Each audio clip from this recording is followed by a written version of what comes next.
और कश्मीर विलय के 75 साल पूरा होने पर बीजेपी ने कांग्रेस के ऊपर निशाना साधा है। केंद्रीय मंत्री किरण रिजिजू ने कश्मीर पर नीतियों को लेकर जवाहरलाल नेहरू की आलोचना की है। किरण रिजिजू ने भारत में जम्मू कश्मीर के विलय की 75वीं वर्षगांठ पर CNN न्यूज 18 के लिए एक लेख लिखा है, जिसमें उन्होंने 27 अक्टूबर को नेहरू की गलतियों की 75वीं वर्षगांठ बताई है। इस लेख में रिजिजू ने कश्मीर पर नेहरू की 5 गलतियों का जिक्र किया है और लिखा है कि अब वो गलतियां थी जिनका खामियाजा मुल्क को अगले 7 दशक तक भुगतना पड़ा।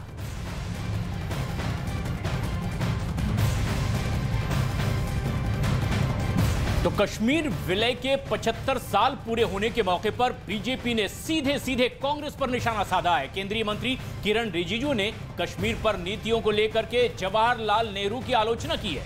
किरण रिजिजू ने भारत में जम्मू कश्मीर के विलय की 75वीं वर्षगांठ पर CNN न्यूज 18 के लिए एक लेख लिखा है और इस लेख में उन्होंने 27 अक्टूबर को नेहरू की गलतियों की 75वीं वर्षगांठ बताया है। इस लेख में रिजिजू ने कश्मीर पर नेहरू की 5 गलतियों का जिक्र किया है और इन गलतियों का जिक्र करते हुए लिखा है कि ये वो गलतियां थी जिसका खामियाजा मुल्क अगले 7 दशक तक भुगतता रहा।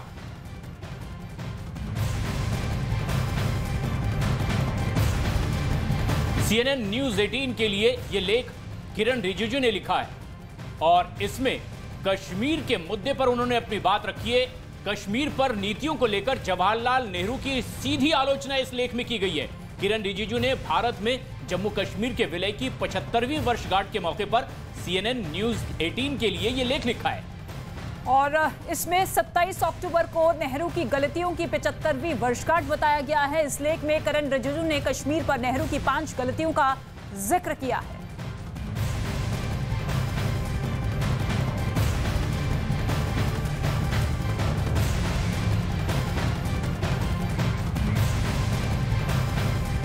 निशाने पर नेहरू की कश्मीर नीति, नेहरू की 5 गलतियों का जिक्र इसमें किया गया है। लेकिन अब हम आपको बता रहे हैं कि किस तरह से केंद्रीय मंत्री किरण रिजिजू के मुताबिक नेहरू की पहली भूल क्या थी।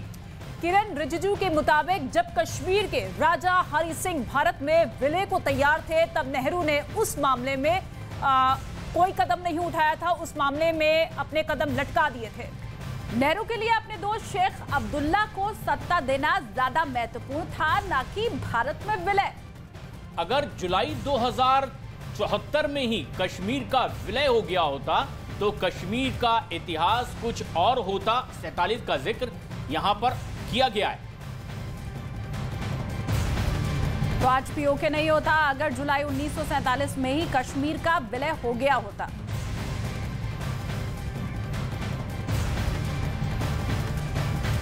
और किरण रिजिजू के मुताबिक नेहरू की दूसरी सबसे बड़ी गलती यह थी कि कश्मीर विलय को अंतरिम करार देना, जबकि कश्मीर के राजा दूसरे रियासतों के साथ ही भारत में विलय कर चुके थे और इसी भूल के कारण कश्मीर में 7 दशकों तक अलगाववाद और खून खराबा चलता रहा। तो रिजिजू के मुताबिक नेहरू की तीसरी सबसे बड़ी गलती क्या थी वो भी आपको बताते हैं। कश्मीर का मसला 1948 में संयुक्त राष्ट्र में ले जाना और कश्मीर को भारत पाकिस्तान के बीच विवाद का मुद्दा माना गया, ये एक बड़ी भूल बताया है किरण रिजिजू ने नेहरू की नीतियों की आलोचना करते हुए। इसके साथ ही संयुक्त राष्ट्र में संविधान के आर्टिकल 35 के तहत कश्मीर को विवाद का मुद्दा मानना, आर्टिकल 35 डिस्प्यूटेड लैंड के मसले पर है। वहीं चौथी गलती बताते हुए किरण रिजिजू ने लेख में लिखा है, रिजिजू के मुताबिक नेहरू की चौथी बड़ी गलती ये थी, ये मिथ्या बरकरार रखना कि कश्मीर में भारत ने जनमत संग्रह का विरोध किया था। केंद्रीय मंत्री किरण रिजिजू के मुताबिक पूर्व प्रधानमंत्री जवाहरलाल नेहरू की 5वीं और सबसे बड़ी भूल थी धारा 370 बनाना और उसे लागू करना, जबकि इसकी कोई जरूरत ही यहां नहीं थी।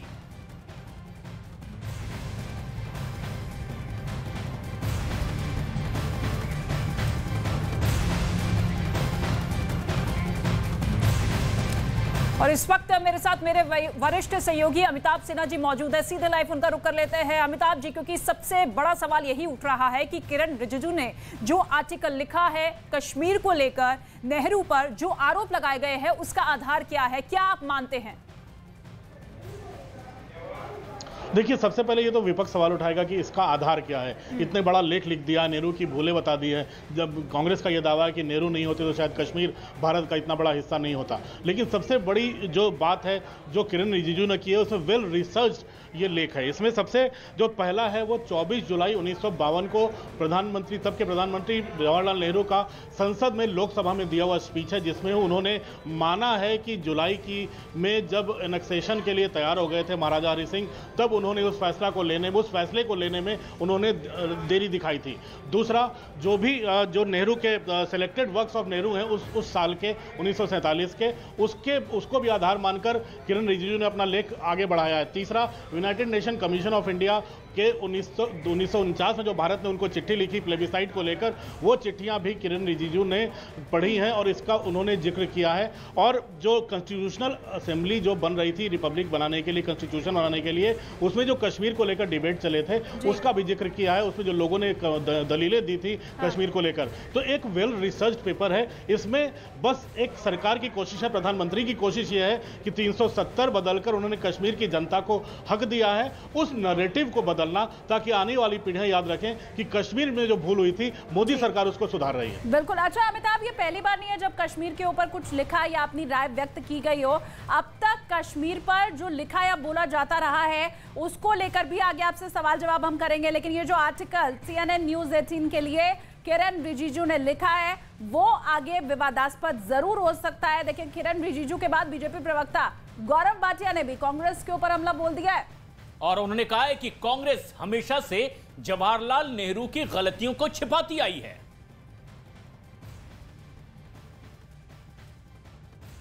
27 अक्टूबर का जो दिन है ये एक ऐतिहासिक दिन है, क्योंकि इसी दिन जम्मू और कश्मीर का विलय भारत के साथ हुआ था। और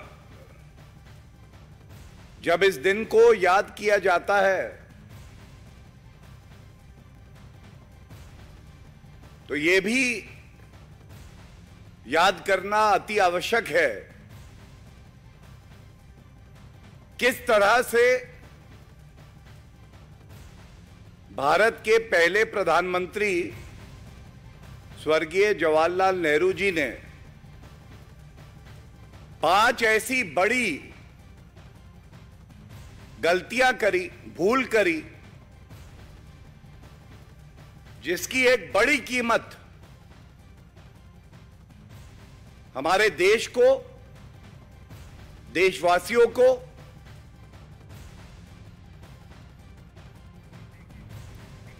और चलिए अमिताभ सिन्हा लगातार हमारे साथ जुड़े हुए, एक बार फिर से हम उनका रुख कर लेते हैं। अमिताभ, यही मैं कह रही थी, पहली मर्तबा नहीं है जब कश्मीर के ऊपर किसी ने अपनी राय व्यक्त की हो, लेकिन कश्मीर पर जो अब तक लिखा या फिर बोला जाता रहा है, ये आर्टिकल कितना अलग है उससे?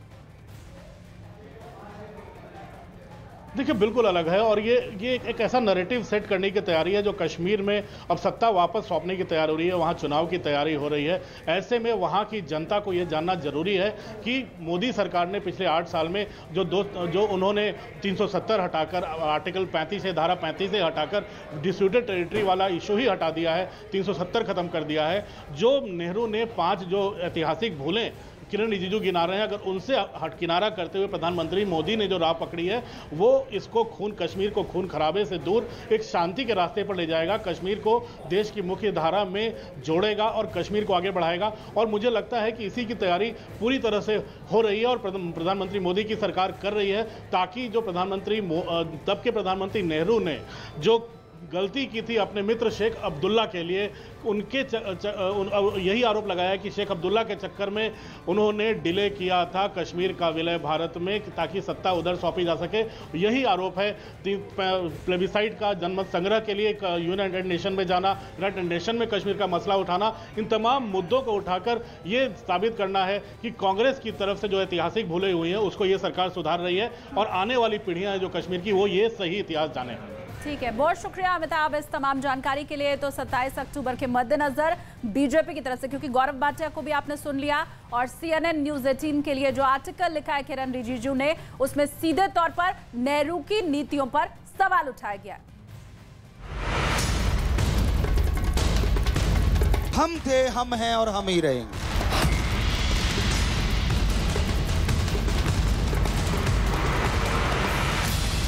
उसका नाम रूदी दे दिया हमने, रूदी, रूहानी दीदी।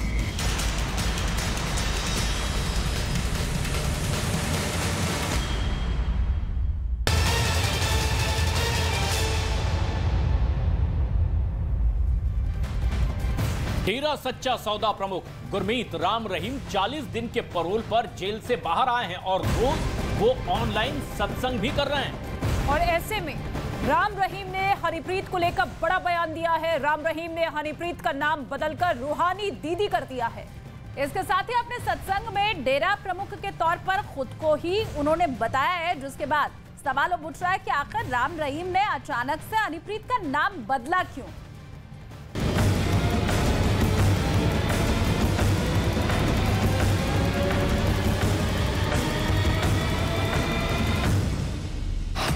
डेरा का बदल गया चेहरा।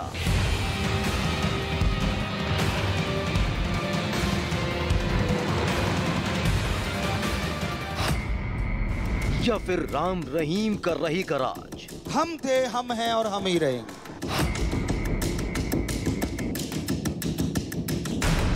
प्रियंका टू हनीप्रीत, हनीप्रीत टू रूहानी। कि उसका नाम हनीप्रीत है, उसका नाम रूदी दे दिया हमने, रूदी, रूहानी दीदी, रूहानी दीदी। क्या बदल गई डेरा सच्चा सौदा की कहानी। राम रहीम, जिन्होंने प्रवचन के जरिए लोगों के दिलों में डेरा डाला और फिर उसी डेरा के नाम पर खुद की सत्ता चलाई, जब जेल की सलाखों के पीछे गए तो सवाल उठने लगा कि आखिर डेरा का असली मालिक कौन होगा। और जब 40 दिन की पैरोल पर राम रहीम बाहर आए तो इस राज की एक एक गांठ खोल कर रख दी। हमने कितनी चिट्ठियों में लिख दी एक बात, आपने सुनी है, पढ़ी है, कि गुरु हम थे, हम हैं और हम ही रहेंगे। 100%, 1000%, लाख %, लाखों बार कहलवा लो, हम थे, हम हैं और हम ही रहेंगे। पैरोल पर जेल से बाहर आने के बाद से लगातार राम रहीम के ऑनलाइन प्रोग्राम चल रहे हैं, जिसमें डेरा के अनुयायी ऑनलाइन ही राम रहीम से जुड़ते हैं। और इस ऑनलाइन प्रोग्राम के दौरान राम रहीम ने अपनी सबसे खास, अपनी राजदार हनीप्रीत को नया दर्जा, नया नाम दे दिया है, जिसमें अब हनीप्रीत को नया नाम मिला है। तो पता है कि उसका नाम हनीप्रीत है, बिटिया का, हमारी का, धर्म की बेटी है, हमारा मुख्य शिष्य है। हमने बोल दिया और उनका एक हमने छोटा सा नाम दे दिया, क्योंकि सारे कहते थे गुरुजी दीदी दीदी कहते, पता नहीं चलता कि सारे ही दीदियां हैं। तो उसका नाम रूदी दे दिया हमने, रूदी, रूहानी दीदी। डेरा सच्चा सौदा से जुड़ने से पहले हनीप्रीत का नाम प्रियंका तनेजा था, लेकिन राम रहीम से जुड़ने के बाद प्रियंका तनेजा से वो हनीप्रीत हुई और फिर राम रहीम के इतने करीब आती चली गई कि वो राम रहीम की सबसे बड़ी राजदार बन गई।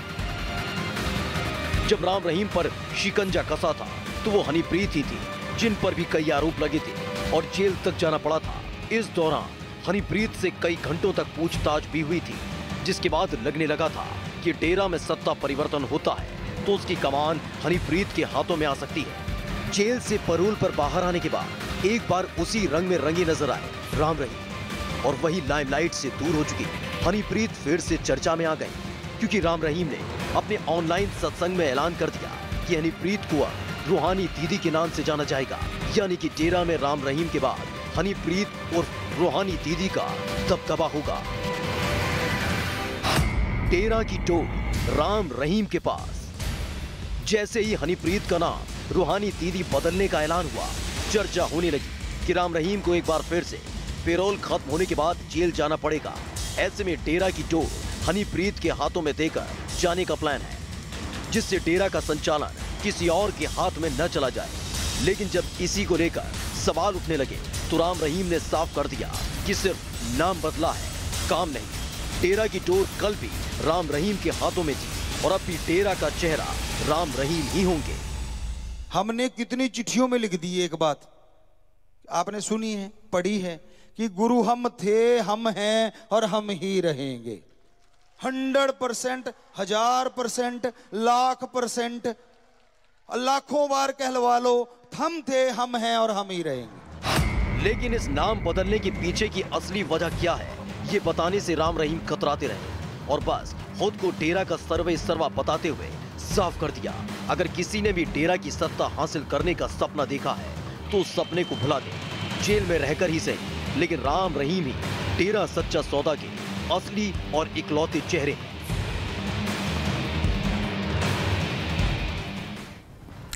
आप देखिए, पहले प्रियंका तनेजा, फिर हनीप्रीत और अब रूहानी दीदी। सिर्फ नाम बदलने के पीछे कोई राज नहीं है, बल्कि हनीप्रीत जब से राम रहीम के साथ नजर आई तब से ही ये चीजें निकलकर सामने आई। बिल्कुल, आखिर एक मामूली सी शिष्या कैसे देखते देखते डेरा की सबसे शक्तिशाली महिला बनकर उभरती चली गई, ये भी बड़ा सवाल है। और साथ ही साथ राम रहीम की सबसे बड़ी राजदार बन गई।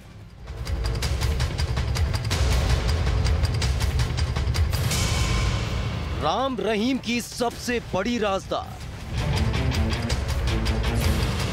डेरा में जिसकी चलती रही सरकार, हनीप्रीत बन गई राम रहीम की रूहानी। हरियाणा के सिरसा में बना डेरा सच्चा सौदा नाम का यह आश्रम जब विवादों में आया तो उसकी एक एक परत खोलने लगी थी, जिसमें कई संगीन आरोप डेरा संचालक राम रहीम पर लगे थे और फिर राम रहीम को जेल जाना पड़ा था। जिस वक्त राम रहीम विवादों के शिकंजे में घिरते चले गए, उस वक्त एक चेहरा उनके साथ हमेशा दिखाई देता था और वो चेहरा था हनीप्रीत का। वही हनीप्रीत जिसको अपना सबसे खास शिष्य राम रहीम बताते रहे। साल 2017 में विवादों में घिरने से पहले राम रहीम के कई गाने आपने देखे और सुने होंगे। उन गानों में राम रहीम के इर्द गिर्द सिर्फ हनीप्रीत ही नजर आती थी।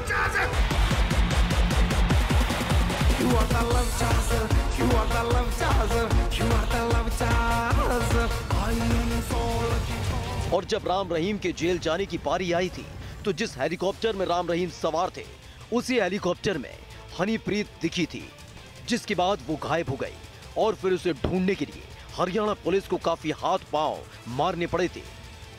अपनी गिरफ्तारी से लेकर जेल से बाहर आने तक हनीप्रीत एक राज बनी हुई है कि आखिर कैसे वो एक मामूली शिष्या से डेरा की सबसे शक्तिशाली महिला और बाबा की सबसे बड़ी राजदार बन गई। पढ़ाई के लिए आई और फिर लौटी नहीं। बात साल 1996 की है, जब प्रियंका तनेजा नाम की बच्ची डेरा के स्कूल में पढ़ने के लिए पहुंची। बताया जाता है इस दौरान राम रहीम की नजर उस पर पड़ी थी और फिर राम रहीम ने प्रियंका तनेजा का नाम बदलकर हनीप्रीत कर दिया था और फिर साल दर साल बीतते चले गए और हनीप्रीत राम रहीम के बेहद करीब आती चली गई। 3 साल बाद यानी साल 1999 में हनीप्रीत की शादी विश्वास गुप्ता से हुई। विश्वास गुप्ता भी राम रहीम के शिष्य थे। हनीप्रीत के साथ डेरा में रहने लगे विश्वास गुप्ता। 2011 में हनीप्रीत और विश्वास गुप्ता अलग हो गए। विश्वास गुप्ता ने राम रहीम पर लगाए गंभीर आरोप। विश्वास गुप्ता ने राम रहीम पर जब आरोप लगाए तो विश्वास और उनके परिवार को धमकी मिलने लगी, जिसके बाद विश्वास को डेरा से जाना पड़ा था। लेकिन हनीप्रीत वहीं रुक गई और फिर राम रहीम ने हनीप्रीत को अपनी बेटी घोषित कर दिया था। हनीप्रीत को एक्टिंग और डांसिंग का शौक रहा। हनीप्रीत की सलाह पर राम रहीम ने फिल्म बनाई। फिल्म में हनीप्रीत भी नजर आई थी। बताया तो ये तक जाता है कि राम रहीम कोई भी फैसला लेते थे तो उसकी जानकारी सबसे पहले हनीप्रीत को ही रहती थी। यही नहीं, हनीप्रीत हर वक्त साये की तरह राम रहीम के साथ ही नजर आती थी और जब राम रहीम विवादों के साये में घिरे और जेल जाना पड़ा, उस वक्त भी हनीप्रीत राम रहीम के साथ ही थी। जेल जाने के बाद भी राम रहीम हनीप्रीत के साथ ही रहना चाहते थे, जिसकी अर्जी उन्होंने कोर्ट में लगाई थी कि जेल में उनको और हनीप्रीत को एक साथ रहने दिया जाए, क्योंकि राम रहीम को एक फिजियोथेरेपिस्ट की जरूरत है और हनीप्रीत उनकी फिजियोथेरेपी करती है। वो बात अलग है कि कोर्ट ने राम रहीम की अर्जी को खारिज कर दिया था, लेकिन इस बार जब 40 दिन के लिए पेरोल पर जेल से बाहर आए राम रहीम, तो हनीप्रीत को लेकर एक और बड़ा ऐलान कर दिया और अब डेरा में हनीप्रीत नहीं बल्कि रूहानी दीदी का नाम सुनाई देगा। राम रहीम की रूहानी।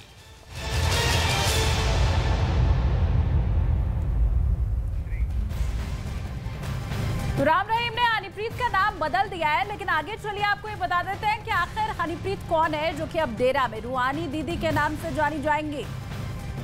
हनीप्रीत का दरअसल असली नाम प्रियंका तनेजा है और साल 1996 में यह गुरमीत, राम रहीम और प्रियंका की मुलाकात हुई थी। जब प्रियंका डेरा सच्चा सौदा के एक स्कूल में पढ़ने के लिए आई, तब राम रहीम अपने शिष्यों से मिल रहे थे और तभी राम रहीम की नजर प्रियंका उर्फ हनीप्रीत पर पड़ गई थी, जिसके बाद राम रहीम ने प्रियंका का नाम बदलकर हनीप्रीत कर दिया। फिर साल 1999 में राम रहीम ने हनीप्रीत की शादी विश्वास गुप्ता से कराई। दरअसल विश्वास गुप्ता भी गुरमीत, राम रहीम के शिष्यों में से ही एक थे और शादी के बाद हनीप्रीत और विश्वास गुप्ता डेरा में ही रहने लगे थे। लेकिन साल 2011 में हनीप्रीत और विश्वास गुप्ता अलग हुए और इस दौरान विश्वास गुप्ता ने हनीप्रीत और राम रहीम को लेकर कई गंभीर आरोप लगाए थे और इसके बाद विश्वास गुप्ता को डेरा छोड़ना पड़ा था, लेकिन हनीप्रीत राम रहीम के साथ ही रही थी। और जब गुरमीत, राम रहीम पर विवादों में ये घिरते नजर आए थे, उन्हें जेल जाना पड़ा था, तो पुलिस ने हनीप्रीत की भी तलाश शुरू कर दी थी और काफी दिनों तक पुलिस की पकड़ से वो बाहर रही थी। लेकिन उसके बाद हनीप्रीत को भी जेल जाना पड़ा था और ऐसे में अब किस तरीके से हनीप्रीत की उस वक्त मुश्किलें बढ़ती हुई नजर आई, वो हम सभी ने देखा।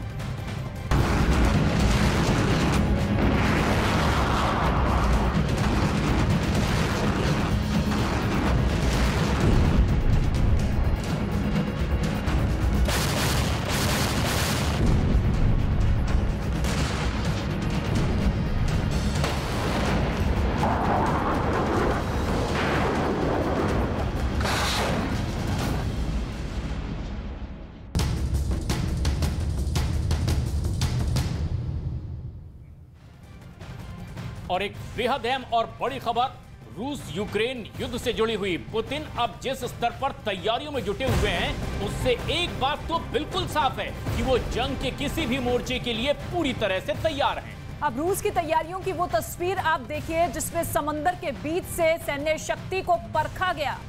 ये पुतिन का ऑपरेशन ब्लैक वाटर है।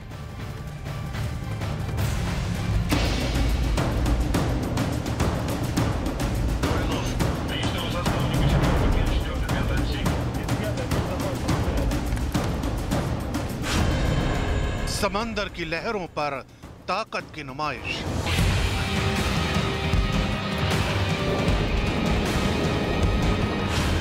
न्यूक्लियर सबमरीन से बैलिस्टिक मिसाइल लॉन्च।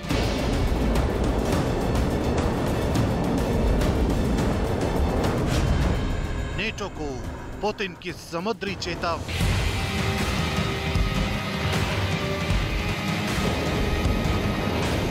रूस के परमाणु युद्धाभ्यास की वो तस्वीर है जिसे देखकर नेटो देशों की फिक्र बढ़ गई है। दुनिया जानती है कि यूक्रेन पर जीत हासिल करने के लिए पुतिन कोई भी प्रयोग कर सकते हैं। यही वजह है कि सिनेवा इंटरकॉन्टिनेंटल बैलिस्टिक मिसाइल का यह परीक्षण यूक्रेन का समर्थन करने वाले देशों के लिए भी मुसीबत बन गया है, क्योंकि इस मिसाइल को उस टुला नाम की न्यूक्लियर सबमरीन से दागा गया है जिसे बेहद घातक माना जाता है। रूस के रक्षा मंत्रालय की तरफ से जारी किए गए इस वीडियो में आप देख सकते हैं कि कैसे सबमरीन के भीतर से रूस की मरीन फोर्स मिसाइल को कमांड दे रही है। एक एक स्टेप को बारीकी से मॉनिटर किया जा रहा है और जैसे ही ये बटन दबाया जाता है, सिनेवा इंटरकॉन्टिनेंटल बैलिस्टिक मिसाइल हवा को चीरकर आगे बढ़ने लगती है।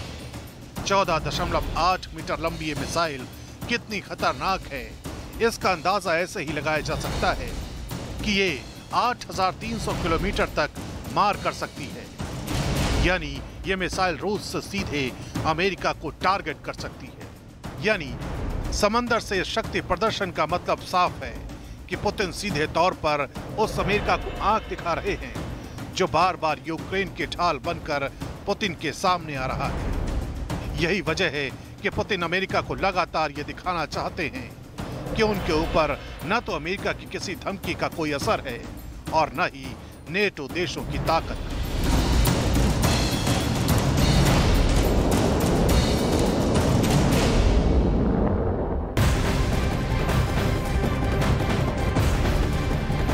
और इस परमाणु अभ्यास में रूस की सेना ने हर जगह से परीक्षण किया है। आसमान में रूस के बॉम्बर भी गरज रहे हैं। वॉर ड्रिल में रूस की सेना ने परमाणु बॉम्बर उड़ाए हैं और रूस ने अपने बॉम्बर Tu-95 का परीक्षण किया है।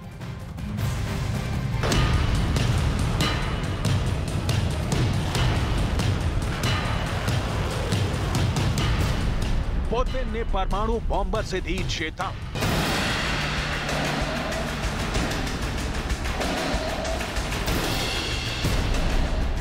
आसमान में गरजा रूस का बॉम्बर।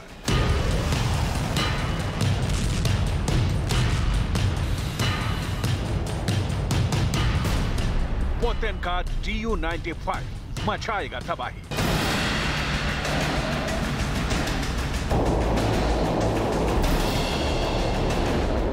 परमाणु अभ्यास की इन तस्वीरों से पुतिन ने एक बार फिर दुनिया भर के नेताओं को वार्निंग दे दी है। इन परमाणु बॉम्बरों से एक बार फिर से यह एहसास करा दिया कि जो रूस के खिलाफ होगा वो धुआं-धुआं हो जाएगा। आसमान में बॉम्बर की धमक सुनाई देते ही सुपर पावर अमेरिका से लेकर सभी पश्चिमी देशों के कान खड़े हो चुके हैं, क्योंकि रूस के Tu-95 की ताकत ही ऐसी है। इसका एक वार नस्लें तबाह कर सकता है, सदियों तक अमिट निशान दे सकता है। Tu-95 स्ट्रेटेजिक बॉम्बर क्रूज मिसाइलों और परमाणु बमों से हमला कर सकता है। नाटो ने रूसी बॉम्बर को BEAR नाम दिया है। बॉम्बर की जोरदार आवाज की वजह से इसका नाम BEAR पड़ा है। Tu-95 न्यूक्लियर वेपन से हमला करने में सक्षम है। 12,500 किलोमीटर की रेंज तक परमाणु हमला करने का इसमें दम है। जाहिर है Tu-95 की ताकत जानकर बड़े बड़े सूरमा नतमस्तक हो जाएंगे। तभी तो पुतिन ने अपने परमाणु अभ्यास में इस विध्वंसक बॉम्बर की एंट्री कराई। और पुतिन ने यह सब इसलिए किया क्योंकि नाटो देश वॉर एक्सरसाइज कर रहे हैं जो 30 अक्टूबर तक चलेगी। नाटो देशों के जवाब में पुतिन ने पानी, जमीन और हवा तीनों जगहों से मार करने वाली परमाणु मिसाइलों का अभ्यास किया है, जिसका सीधा प्रसारण खुद पुतिन ने देखा। रूस के सरकारी चैनल पर जब ड्रिल का टेलीकास्ट हो रहा था तो पुतिन के सामने एक स्क्रीन पर ड्रिल की तस्वीरें थी और दूसरी पर रूस के बड़े बड़े अधिकारी। यही नहीं, पुतिन ने अमेरिका को इसकी औपचारिक जानकारी दी थी।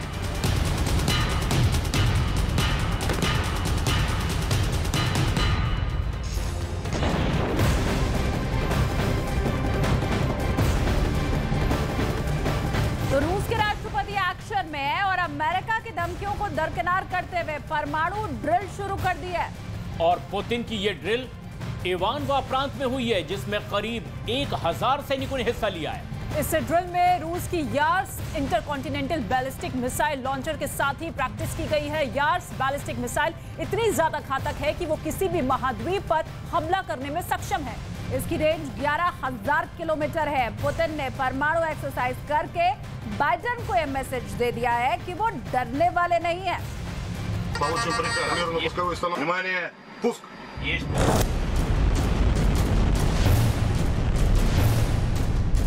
न्यूक्लियर लैब में रूस के राष्ट्रपति पुतिन।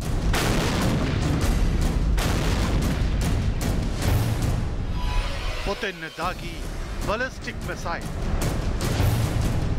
ऐसी मिसाइल जिससे किसी भी महाद्वीप में हो सकता है हमला।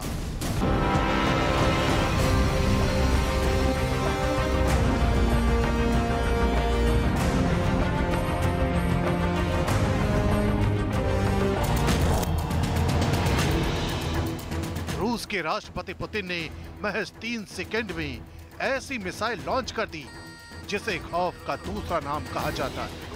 ऐसी मिसाइल जिसका नाम सुनकर पश्चिमी देशों की नींद उड़ गई।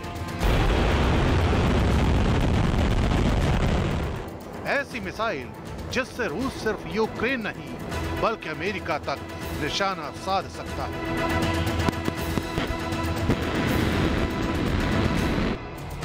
पुतिन के इस ब्रह्मास्त्र का तोड़ दुनिया में किसी देश के पास नहीं है।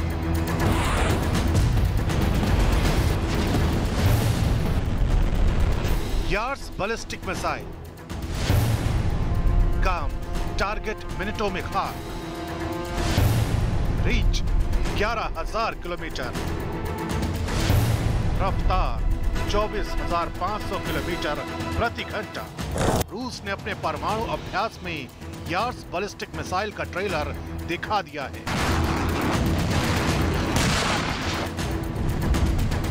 इस वॉर ड्रिल में रूस की सेना ने इंटरकॉन्टिनेंटल बैलिस्टिक मिसाइल लॉन्चर के साथ प्रैक्टिस की है।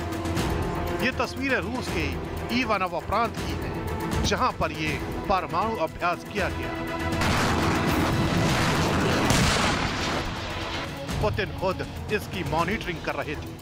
वो टीवी स्क्रीन पर इस घातक यार्स बैलिस्टिक मिसाइल की ताकत देख रहे थे। यार्स ऐसी मिसाइल है जो एक महाद्वीप से दूसरे महाद्वीप तक पहुंच जाती है और लंबी दूरी तक पहुंचकर दुश्मन देश का खात्मा कर सकती है।